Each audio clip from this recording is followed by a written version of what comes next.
ఇవాళ ఇక బీజేపీ నాయకులైతే వాళ్ళు మొత్తం ఒక కామెడీ సీరియల్ లాగా మాట్లాడుతున్నారు.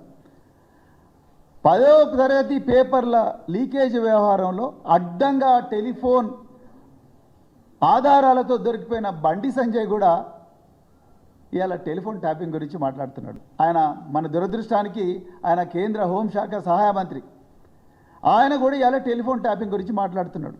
నేను బండి సంజయ్ వాళ్ళ బాస్ అమిత్ షా గారు ఏం చేసినారో నేను 2 నిమిషాలు చెప్తాను, అది కూడా తర్వాత.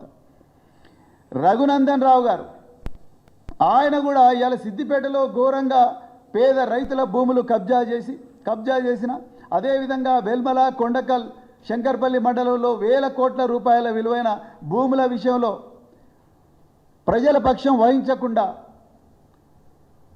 మరి కాంప్రమైజ్ అయ్యి లోకల్ ఎన్నో గూడు పుటానేల వ్యవహారాలు నడిపిస్తున్న రఘునందన్ రావు కూడా ఇవాళ మరి ట్యాపింగ్ గురించి మాట్లాడుతున్నాడు.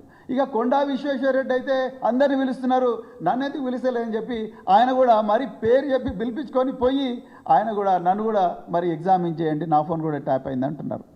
అసలు ఏం జరుగుతున్నది? మీకు అసలు దేశ అంతరంగిక భద్రత గురించి ఏమైనా ఐడియా ఉన్నదా? ఏమైనా అవగాహన ఉన్నదా? ఈ ఇంటెలిజెన్స్ వ్యవస్థ ఎట్లా నడుస్తుందో? నేను ఇలా పోలీస్ అధికారులను కూడా నేను డైరెక్ట్ ఓపెన్గా అడుగుతున్నా. మీకు ఒక కొలీగ్గా, ఒక ఫార్మర్, మరి మీ కుటుంబంలో బతికిన వ్యక్తిగా 26 సంవత్సరాలు మీతో పాటు ఉండే వ్యక్తిగా నేను ఒక ప్రశ్న అడుగుతున్నా.